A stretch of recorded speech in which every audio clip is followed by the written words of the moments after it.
Saludos amigos, saludos, gracias por estar con nosotros en Tiempo Medido, Peña de la Democracia en la República Dominicana.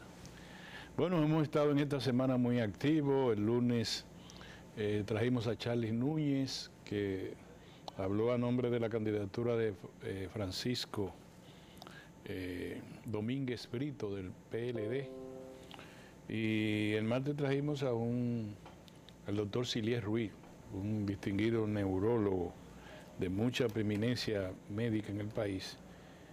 Y mañana tenemos a rajatabla, que vamos a seguir con Marino Ercevich, el doctor Marino Ercevich, el tema que ya fue aprobado en primera lectura en el Senado de la República, el tema de la ley de extinción de dominio y otros temas relacionados con lo que está pasando ahora en el ámbito judicial. Yo quiero, si ustedes me lo permiten, tratar de algunos temas que pido su atención, ruego su atención. Pero primero voy a empezar con un tema económico, porque yo quiero que ustedes entiendan una figura que la ha puesto en boga en la República Dominicana, el Ministerio de Economía, Planificación y Desarrollo. Que ustedes saben, es su titular. Yo me regocijé mucho que haya sido nombrado Pavel Issa como ministro de Economía, porque sé de su residumbre ética y moral y su gran capacidad técnica. Y en sentido general, aunque está comprometido con un proyecto político cualquiera que sea, van a prevalecer esos valores. Entonces él ha puesto de moda al publicar su ministerio una encuesta, un informe sobre un indicador económico que se llama Índice de Confianza del Consumidor. Índice de Confianza del Consumidor. ¿Qué es eso? ¿Por qué ese indicador económico es tan, digamos, para mí, yo lo aprecio como muy importante al momento de hablar de economía, de hablar de política y de hablar de gobernanza? Bueno, porque es el índice que mide el sistema nervioso de la economía. ¿Cómo así? Bueno, se lo explico. Mide el ánimo o el desánimo del consumidor a partir de la percepción que tienen los hogares de la realidad económica en un momento determinado. Por ejemplo, el índice del consumidor al mes de, creo que se midió el mes de abril, el mes de mayo, no, el mes de junio. El mes de junio se redujo en 1.9%. Si yo digo eso, 9 puntos, en casi 2 puntos, porque yo no sé cómo utilizan el valor para apreciar si sube y baja. Sé que son 3 tipos de medición de este indicador económico: el coyuntural, el índice global y otro, que no me acuerdo. Son 3, pero en sentido general, el índice general se redujo, como yo se redujo, vamos a ponerlo así. ¿Y por qué? Lo dice el informe. El informe usa unas expresiones propias de no meterse en problemas, como por ejemplo decir, la reducción demuestra que el consumidor está moderadamente pesimista, como una expresión rara. Dice, el 85% de los entrevistados en esa encuesta no cree prudente adquirir un vehículo. El 87% no cree prudente comprar un electrodoméstico o cualquier otro enseres del hogar. Y usted dice, bueno, ¿y qué es eso? ¿Por qué? Porque estiman, no confían, vamos a ponerlo así, porque es un índice de confianza, se reduce. ¿Qué dice que no confíen? Porque el propio informe dice, el índice global, es decir, establecido a 12 años, el pesimismo se reduce moderadamente, no es que sube el optimismo, el pesimismo se reduce moderadamente, es decir, la gente piensa que tal vez a 12 meses, perdón, las cosas pueden mejorar. Esa confianza de la gente en la economía está relacionada con sus ingresos y con las perspectivas de si puede ahorrar.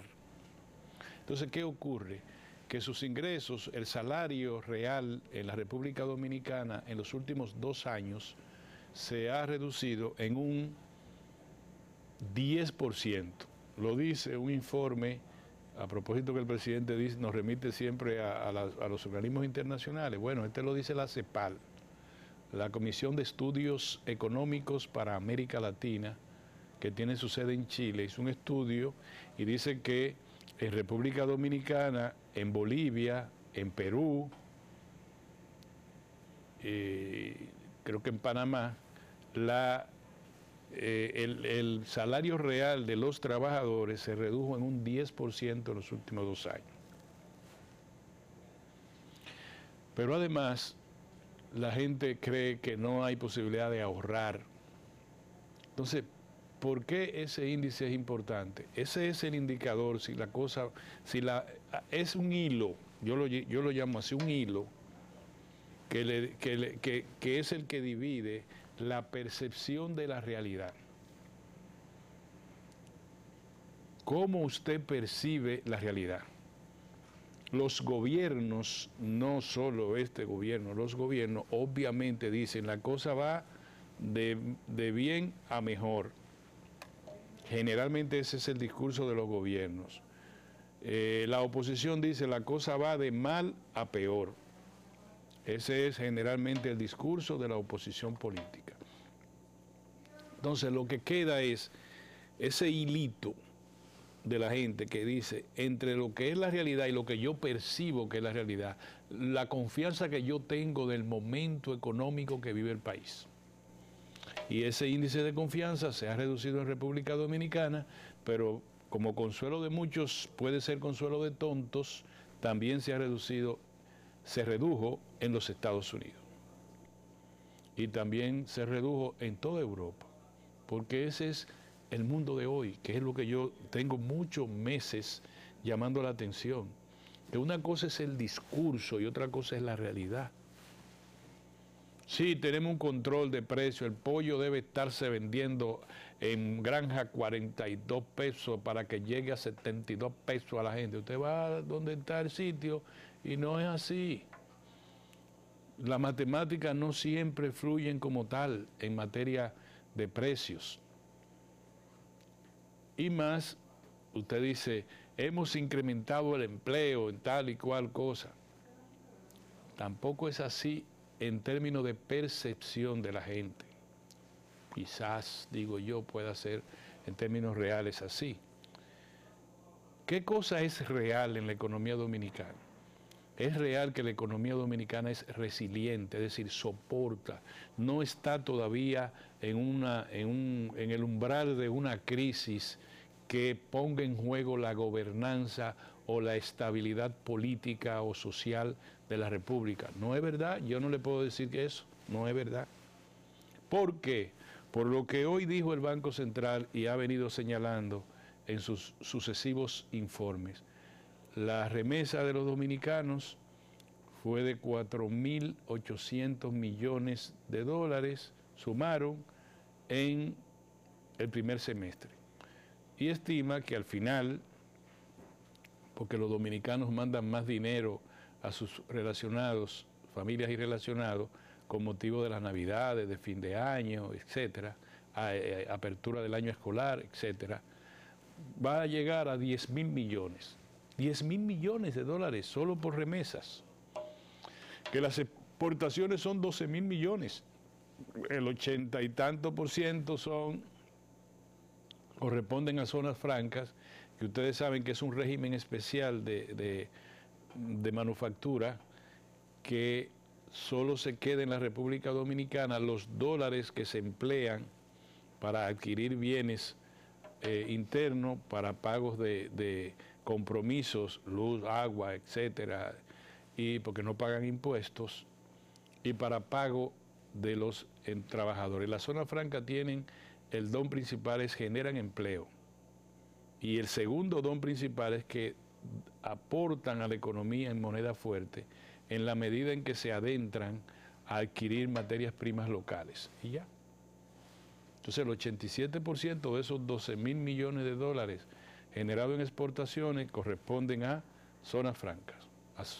La manufactura nacional es el resto, que esa sí se queda en la economía dominicana. Pero la inversión extranjera directa, que también tiene un impacto importante en la generación de empleo y en la adquisición de productos locales, es de 3.500 millones aproximadamente a fin de año.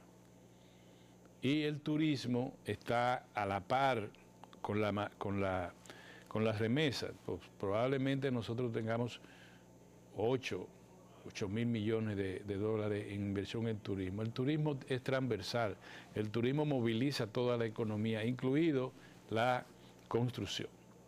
Y moviliza la agropecuaria, moviliza los servicios, moviliza el transporte, moviliza la manufactura, todas las almohadas, las toallas, las sábanas, los utensilios que se pueden fabricar aquí se lo aporta la manufactura y la agropecuaria nacional, y también la agroindustria, como los derivados de la leche, los derivados del pan, etcétera.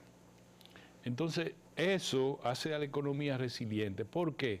Bueno, porque tenemos una provisión de moneda fuerte que pasa de los 30.000 millones de dólares al año, y el Banco Central ha podido preservar como reservas líquidas más de 14.000 millones de dólares, que le da capacidad no solamente para solventar más de 5 meses las importaciones, sino también para desalentar cualquier subterfugio especulativo con el tipo de cambio. Por eso se dice que el peso dominicano se ha valorado, ha incrementado su valor respecto al dólar en un 4%. Y decir que el dólar ha incrementado su valor respecto a la moneda europea, al euro, casi a la par se ha puesto. Eso nos da a nosotros una resiliencia. Eso solo hace que la República Dominicana no esté pasando por lo que este programa ha estado advirtiendo, llamando la atención. No jueguen a la percepción. Hagan una simbiosis de mejorar la percepción ciudadana y mejorar la realidad objetiva, valga el término. Es decir, usted no puede decir solo, mire, usted está comiendo queso, sabiendo usted que le está proporcionando jabón. Sabe a jabón, pero es queso. No. Haga lo posible para que cada vez ese jabón tenga más sabor a queso. Digamos que el jabón es la realidad y el queso es la percepción.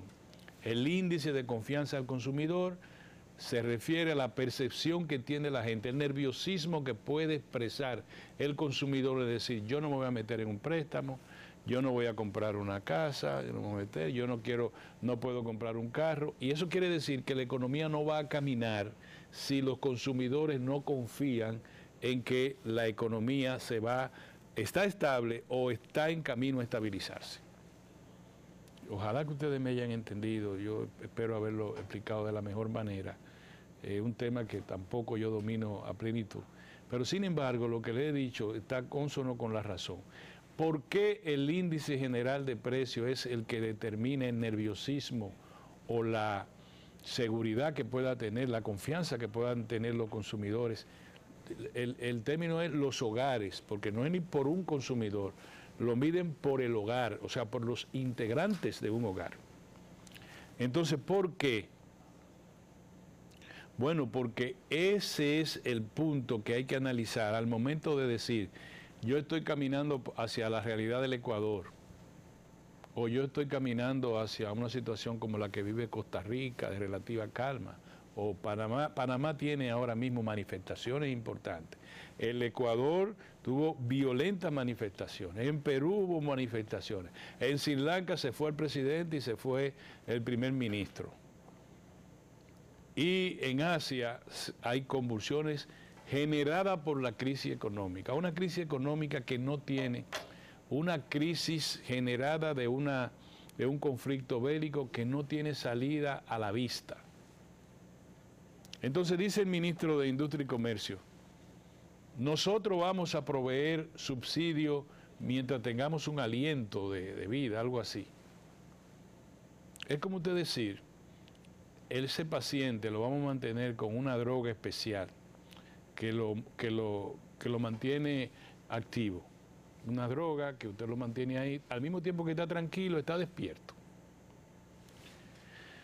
Los subsidios no son la medicina, no representan la medicina para la crisis económica, representan un alivio.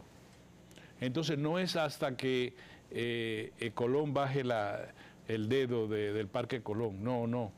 El subsidio tiene que buscarse alternativas en medio de la profunda crisis que tenemos. Por ejemplo, usted no puede manejar el tema de energía diciendo, generamos un pacto eléctrico, acordamos que vamos a aumentar la tarifa, el valor de la tarifa eléctrica cada 3 meses, hasta terminar con el subsidio que nosotros le pagamos al sector, que nosotros transferimos, el gobierno, al su sector eléctrico, para que los déficits que generan la distribuidora pues ya no se precien, sino que esas pérdidas las asuma el consumidor propiamente. No es que las sedes reducen sus pérdidas a través de una mejoría en la administración, en el comercio, sino que bueno, si son tantos, usted lo paga y se acabó. No es posible porque usted encuentra en la prensa de hoy, creo que el sector Brisa de tal cosa, del Santo Domingo Este, que tiene 24 horas de apagones. Entonces, eso daña el índice de confianza al consumidor, que es el nerviosismo que puede provocar situaciones de deterioro de la gobernanza. Y nosotros no tenemos deterioro de la gobernanza, le estoy diciendo yo hoy, se lo digo yo a ustedes, porque nosotros somos una economía resiliente, una economía que sin estar dolarizada tenemos suficiente dólares como para proveer, para financiar importaciones. Por eso, las economías como la nuestra, que no tienen materias primas importantes, el cobre de Chile, el gas natural de Bolivia, el petróleo y el carbón de Colombia, etcétera. Nosotros no tenemos nada de eso. Nosotros somos una economía de servicio, que le hemos agregado valor a productos de origen agropecuario que antes conformaban la canasta fundamental de exportación, como el tabaco, como el cacao, que exportamos cacao orgánico, como el guineo, que exportamos guineo orgánico, como la variedad que le hemos dado a la agropecuaria con las exportaciones de frutos y vegetales, mango, aguacate, frutas exóticas hacia Europa, etcétera. Y que tenemos en los servicios la base de la economía: turismo, zona franca, remesa, exportación extranjera directa, exportaciones. Esos sectores, el mismo sector externo que nos está agobiando con la crisis de los commodities, el incremento y la escasez de los commodities, petróleo, gas natural, trigo, sorgo, maíz, etcétera, fertilizantes, etcétera. Ese mismo sector externo provee los dólares para soportar eso. Entonces lo que hay es que recomponer las políticas internas para que no se haga lo que se está haciendo ahora, que es decir, la gente se va a aguantar porque nosotros le estamos dando el programa Supérate. Nosotros vamos a tarjetica, usted se está tranquilo. La gente va a tener, todo el mundo, desde lo más rico hasta el conductor de un motoconcho, va a tener los precios de los combustibles estable a como están hoy, porque nosotros lo vamos a subsidiar. Incluso nosotros vamos a subsidiar los fertilizantes, que ahí sí debe, ese sí es un subsidio importante, y algunos sectores agropecuarios. Eso hay que recomponerlo. ¿Para qué? Para que el remedio que alivie sea sustituido por el remedio que sane. Nosotros no estamos en condiciones de una desestabilización de naturaleza económica que nos lleve a una desestabilización social y a una crisis política en tiempo impredecible, porque somos una economía resiliente, porque las autoridades monetarias también han manejado correctamente los indicadores y han aplicado oportunamente las medidas que deben aplicarse en los tiempos de crisis. Entonces no va a pasar nada. Y yo le decía, y finalmente quiero decirle esto, las economías que van en crecimiento son aquellas economías como la nuestra, que no tiene materia prima, que están obligadas a incrementar sus importaciones, porque todos los importamos. A ver, este computador es todo importado. Ni siquiera lo ensamblamos aquí. Estos lentes, todo lo que tiene importado. Este bolígrafo, todo lo que tiene importado. Estos lentes, todo lo que tiene importado. Este mouse importado. Esta taza, importado. Parte del café que me brindaron, importado. Esta corbata, todo, la tela o los telares, lo que sea, importado. Esta chaqueta importada, este pañuelo importado. Es decir, todo, aunque lo elaboremos aquí, todas las materias primas o las materias primas básicas son importadas. Por tanto, si la economía crece, crecen las importaciones. Y para usted, si crecen más las importaciones que la generación de divisas, es decir, las exportaciones, entonces nosotros tendríamos un déficit grave en una cuenta que se llama cuenta corriente de la balanza de pago, que refiere la relación que hay entre los dólares que salen de la economía versus los dólares que ingresan a la economía.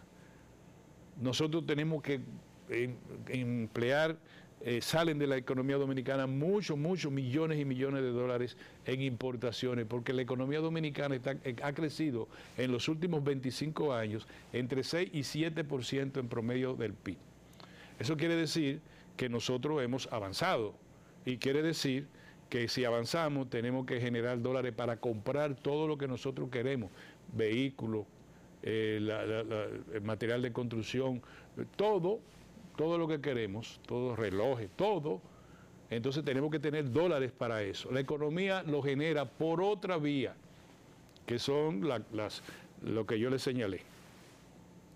En consecuencia, esa cuenta corriente de la balanza de pago se nutre de turismo, remesa, exportaciones nacionales fundamentalmente, también exportación de zona franca e inversión extranjera directa. Y como nosotros estamos generando 30.000 millones de dólares al año, el déficit, que todavía es un déficit de esa cuenta que yo le hablo, es menor. Y ese déficit evita que aquí se arme un lío. ¿Por qué? Porque si ese déficit se amplía, se refleja en el tipo de cambio. Tendríamos un dólar más allá de la posibilidad de mantener el peso con un relativo valor de compra. Yo creo que me metí muy lejos y ojalá que ustedes me hayan entendido, porque ahora estoy asustado. Creo que hablé como en ucraniano, espero que no. Y incluso no encuentro ni mi teléfono aquí. Yo estoy mal de la cabeza. ¿Dónde lo puse? No sé. Si vine con él o no vine. Pero bueno, puedo verlo aquí en el computador, que ya debo casi cambiar de tema o irme a un cambio. Todavía me quedan unos minutos. Parece que dejé en el vehículo el teléfono. Eso es la impresión que me da. Señores, eso yo se lo expliqué. ¿Por qué nosotros no nos estamos comiendo los unos con los otros? Por lo que acabo de explicarle. Segundo, ¿qué les recomiendo al gobierno? No tiene que decir que todo está mal, pero tampoco tiene que decir que todo está bien. ¿Es correcto eso? No, claro que usted no va a decir, mire, nos está llevando el diablo. No. Usted tiene que decir, hemos mejorado en un tanto por ciento la producción agropecuaria, que todavía es muy baja, 2.6 fue el aporte en los primeros 6 meses de este año al producto.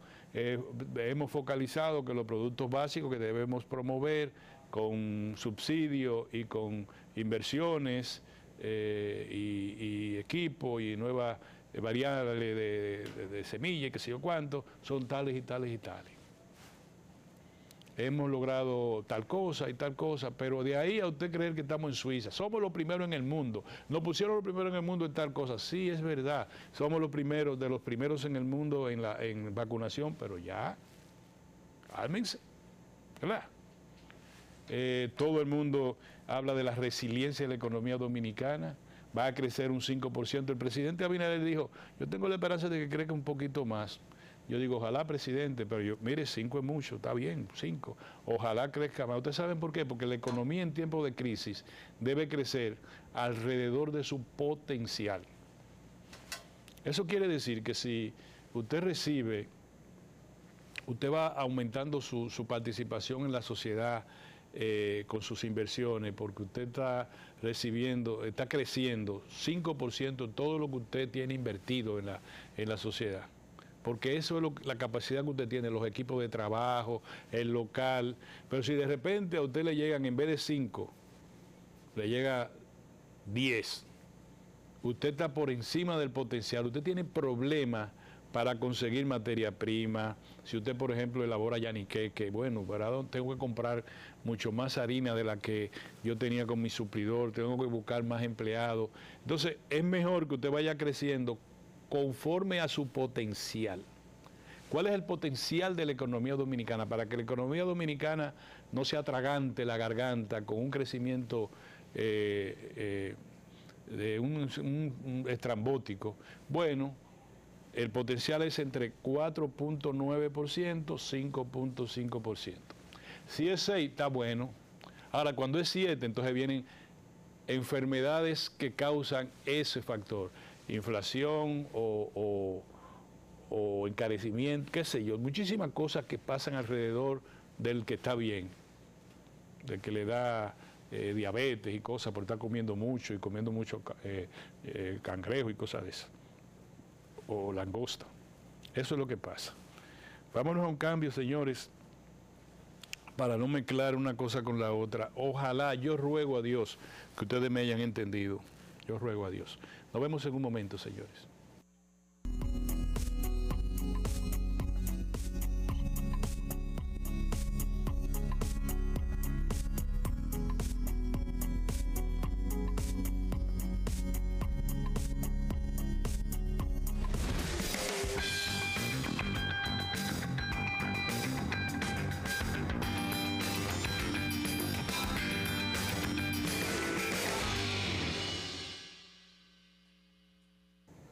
Muy bien, mis amigos. Hoy conversé temprano en la mañana por teléfono con un amigo mío que es editor de un periódico que no es el que yo trabajo, que siempre lo llamo cuando veo cosas que me afectan en lo personal, que me siento como, fulano, ¿viste aquello? ¿Viste esto? Por cierto, quiero, fuera de este comentario, lamentar la muerte de Claudio Chea, quizá de los mejores cineastas que tuvo la República Dominicana. Murió de un infarto, conforme informó nuestro amigo Elis Pérez. Una pena, consuelo a su familia, paz a sus restos. Para ese amigo, cuando leo la prensa, fulano, pero en el caso de este caballero es toda la sociedad dominicana que se va a ver involucrada. Y qué liderazgo, aun sea un liderazgo perverso, tenía el señor Jean Alain Rodríguez con toda la sociedad dominicana, con los apellidos más sonoros.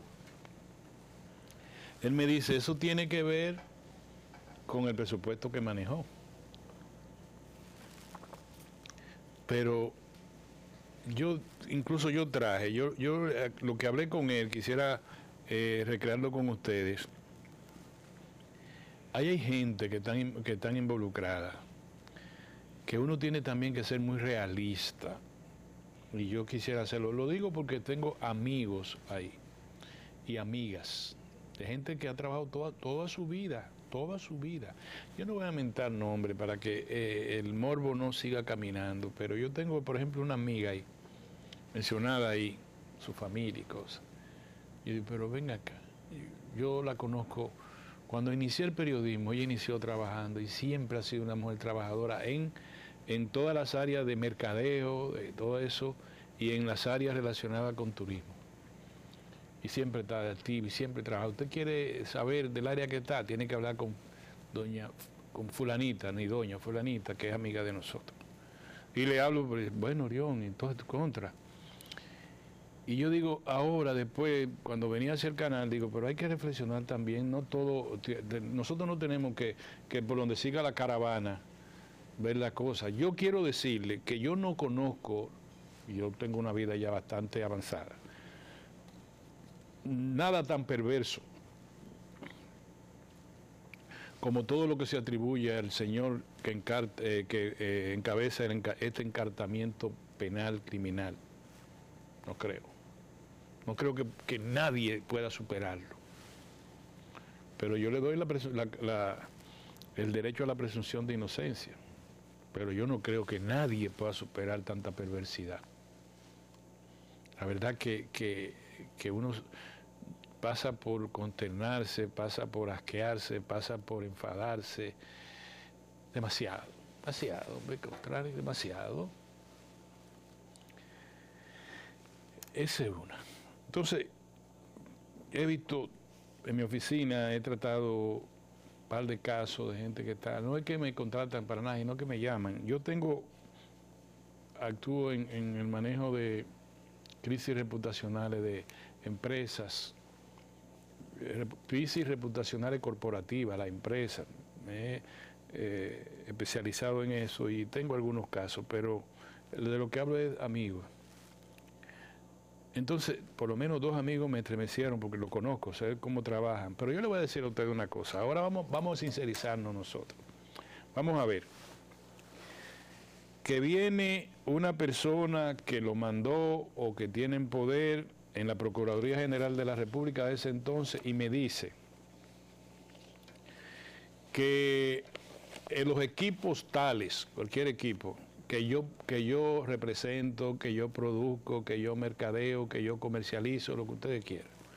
Mira, Orión, respecto al programa de humanización carcelaria que tiene un presupuesto de más de 10.000 millones de pesos, a mí me gustaría ayudarte en eso y nosotros te compraríamos todo la empanada que tú produces para que vayan allá, o todos los alambritos para amarrar las varillas que tú produces, te la vamos a comprar. Y eso tiene un valor millonario, porque son muchas edificaciones y muchas cosas. Ah, yo contento, digo, te lo agradezco, gracias. Sí, pero tú tienes que concursar. Mire, esta es la base que tú vas a concursar. Dámela. Que yo inmediatamente, cuando te la voy a mandar mañana, eso haría yo, te la voy a mandar mañana, no hay problema, porque yo voy a hacer un gran negocio. Y cuando ya todo está listo, me dice, mira, hay un detalle que tú tienes que resolverlo. La persona, mi comandante, la persona mía, la que me cobra el 20%. Yo tengo una de dos. Le digo, no señor, yo no doy ningún 20%. No señor, eso va contra la ley. Sería lo más sensato. Pero ustedes creen que todo lo vamos a hacer, y yo, incluyéndome a mí, ¿ustedes creen que eso es lo que vamos a hacer? Si ustedes lo creen, bueno, vayan a misa. Lo que puede hacer una persona diestra en esto, de todo el espectro empresarial, es decirle, espérate, mira, es que mi problema fiscal, yo no sé, no podría, porque imagínate, el 20% ponga usted que sean 10 millones, representan 2 millones, ¿verdad? 2 millones de pesos. Entonces yo con mis suplidores, mis directores, tú sabes, no, pero vamos a hacer una cosa, yo te voy a facilitar un servicio que tú vas a hacer, como tú vas a entregar los alambritos estos de amarrar, yo te voy a nombrar una comisión, una empresa que ya yo tengo vista, que te va a supervisar a ti. Entonces, lo que tú me ibas a dar a mí, dáselo a la empresa. Con tu tarjeta, igual, tú cobras, pagas tus impuestos, el impuesto a la transferencia de bienes industrializados, tu ITEV y todo, y ya tú resuelves tu problema. Pero tú sabes que tienes que darme 2 millones, te la vas a contratar por 2 millones de pesos a esa empresa que tú la subcontratas y le pagas. Esa empresa la representa Juanito Pérez, que es mi socio, no te preocupes. Dáselo a él, dale el dinero a él y ya todo tu factura. Si soy yo, por ejemplo, yo diría, bueno, pero mira, yo en mi contabilidad yo no tengo problema, porque de los 20 que le voy a dar, lo voy a subir por aquí, lo voy a poner por allá, pam, pam, yo estoy bien. Dale para adelante. Yo sé que hay un problema ético, pero siempre me acuerdo que un empresario una vez me dijo una cosa, si no lo hago yo, lo hace el otro. Ok, hay un problema ético. Ahora, ¿cuál es el nivel que podría haber ahí de que el empresario se encuentre en situaciones penalmente difíciles?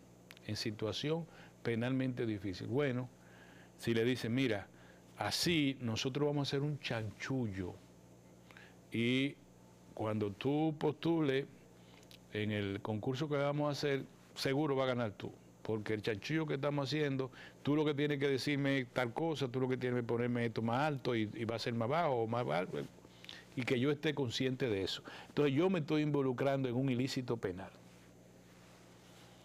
Yo me estoy involucrando, pero quizás el Ministerio Público tenga que ver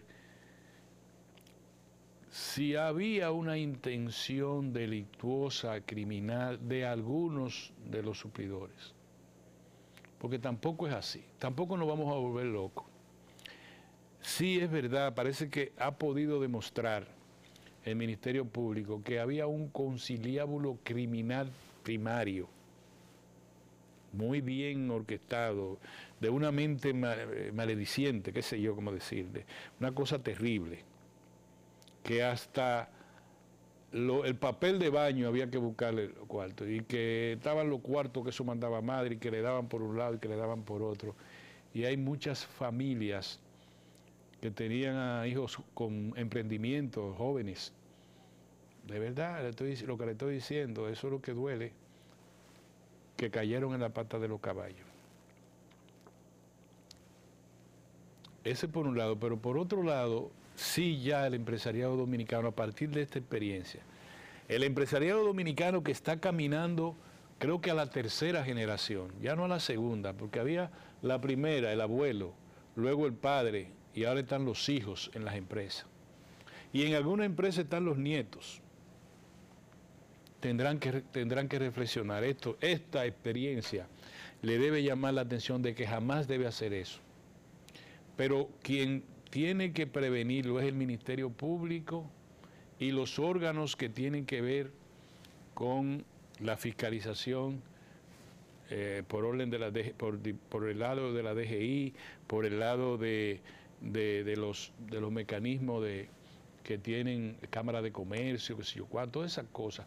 Hay que cambiar, hay que hacer una revolución ética. Porque la mayoría de los funcionarios públicos, entre los que una vez me incluyo yo, quizás no era que éramos éticamente fuertes, sino que éramos débiles de miedo. Hay gente en los gobiernos que le dicen, no, yo no hago eso. Y firme, a mí no me crearon, no señor, no importa que lo voten, que hagan lo que les dé la gana. Hay otros que dicen, ay no, tú caes preso, hasta 8 años de cárcel le meten, ay no, yo no me meto en eso, pero es por miedo.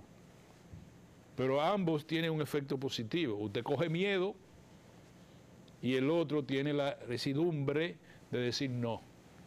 El otro le busca una salida porque hay que vender. Yo se lo estoy diciendo, mire, con toda la sinceridad, lo que le estoy señalando en este momento. Yo creo que el empresariado dominicano tiene que involucrarse en una campaña de recuperación del crédito. Prácticas desleales de comercio. Ha habido que poner una Gestapo en la Dirección General de Contrataciones Públicas. Gestapo, no son fiscalizadores de un proceso, son persecutores del proceso. Pero ¿qué van a hacer si se descuidan? Si se descuidan, ¿qué van a hacer? Un amigo mío empresario, hace mucho tiempo, bueno, el administrador era Miguel Coco, de la aduana. Le presentó 2 facturas. Una factura de la importación de televisores de 70 y tanto pulgadas, como si fueran de 19 pulgadas. Y la factura de él, que trajo, de 72 pulgadas, pongámosle 72, pero era de muchas pulgadas. Mira, los televisores los 2 están en el mercado. Mira cómo adquirió él esos televisores de 72, pagando impuestos como si fuera de 19, míralo ahí. Y mira esta, soy yo, de 79, pagándola como de 72 y en el mercado está como de 72. ¿Quién tú crees que está ganando? Ahora le dijo, ¿tú crees yo sé hacer esto? O tú resuelves esto, o yo de 72 voy a pasar a la factura de 19, porque el deber de un comerciante es no quebrar. Ustedes ven, prácticas desleales de comercio. Aquí hubo de todo, aquí está tipificada todas los ilícitos penales relacionados con prevaricación, relacionados con colusión, de todo. Yo no voy a decir más nada, lavado de dinero, de todo, hay ahí de todo. Pero la verdad es que cuando uno ve unos nombres de algunas personas, yo digo, porque son amigos míos, tal vez me duela tanto. A mí me duele. A mí yo siento mucha pena por amigos y amigas que sus nombres aparecen ahí donde nunca debieron haber aparecido. Porque doy este brazo y la mitad de este por ellos. Pero la vida es así. Yo creo que hay que hacer trabajo de manejo de crisis en muchas empresas. Tenemos que volver, nunca hemos estado, porque otra cosa, nunca hemos estado en la normalidad empresarial. Ha habido siempre, y le dije a ustedes, la figura del corruptor. Nosotros no hemos manejado, este es un gobierno de ladrones, este es un gobierno, todos los gobiernos. Desde el Balaguer le preguntaron que esos 300 millonarios, hubo que explicar que lo hizo la industria de la construcción, que sé yo cuánto estaba. Pero nadie ha dicho, y yo tengo 20 años en esto, en este mismo tema, nadie ha dicho que al lado de un corrupto tiene que haber un corruptor.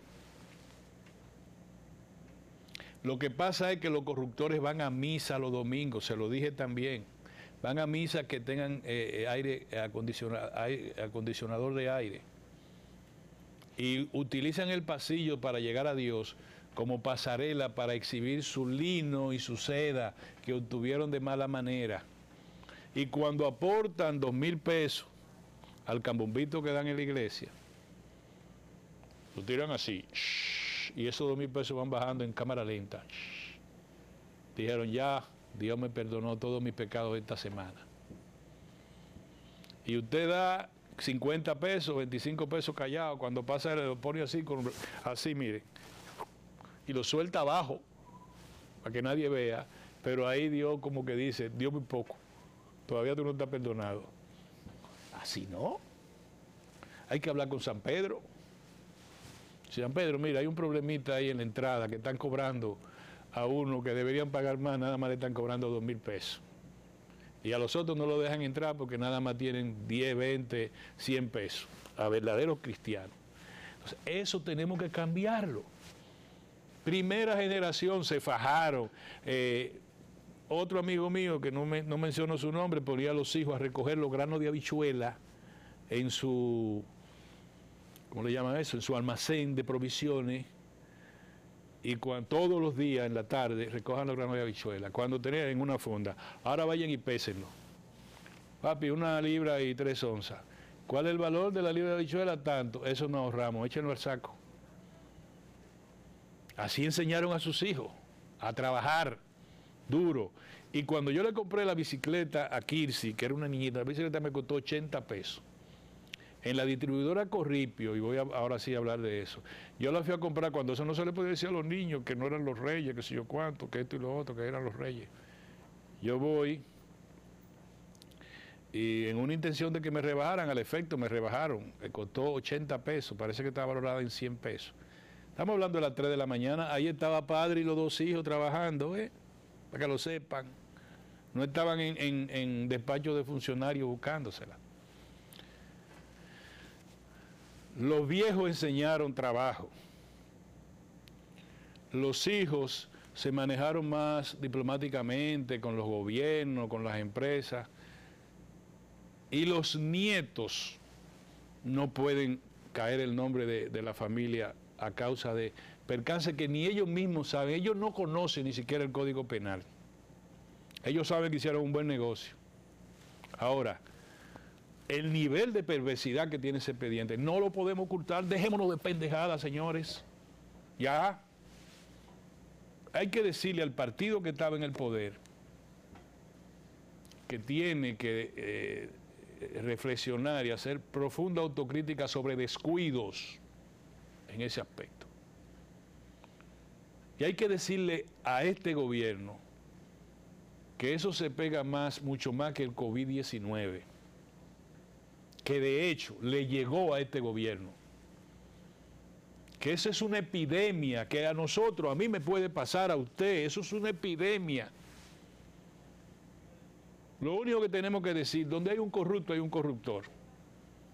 Y los dos tienen que ir en las mismas condiciones a la cárcel, si se prueba. Yo quería, y creo que déjame ver si yo puedo de aquí hacer, yo quería de esta parte, déjame ver si fue aquí que lo... En honor, en tributo a la resiliencia ética de las amigas y de los amigos de los que hablo, que nunca voy a mencionar su nombre. Mira, me iba a poner la gafa. Miren esto. Toda persona se presume inocente y debe ser tratada como tal hasta tanto una sentencia irrevocable declare su responsabilidad. Corresponde a la acusación destruir dicha presunción. Es decir, al Ministerio Público es que le corresponde. Toda persona tiene derecho a la libertad y a las seguridades personales. La medida de coerción restrictiva de libertad personal o de los otros derechos tienen carácter excepcional y su aplicación debe ser proporcional al peligro que trata de resguardar. Los límites razonables de la prisión preventiva, la personalidad de la acusación, o sea, una persona es por sus hechos, personal, no agarrar a la familia, que son la familia, sí o cuánto. El derecho a la defensa, todo imputado tiene el derecho irrenunciable a defenderse personalmente y a ser asistido por un defensor de su elección. Si no lo hace, el Estado le asigna uno. Fíjense cómo el legislador, en el caso del Código Procesal Penal, refiere lo que dice el constituyente, la Constitución de la República. Si yo no quiero defenderme, el Estado me dice, le vamos a poner uno que lo defienda, un abogado que lo defienda, un defensor público. Entonces, vámonos por ese lado para terminar con esta saga que a nosotros nos tiene, ¿verdad?, aprisionado en la indignación. Aprisionado en la indignación. Gracias, señores. Mañana vamos a tratar el caso de la ley de extinción de dominio en a rajatabla. Nos vemos mañana con la gracia de Dios.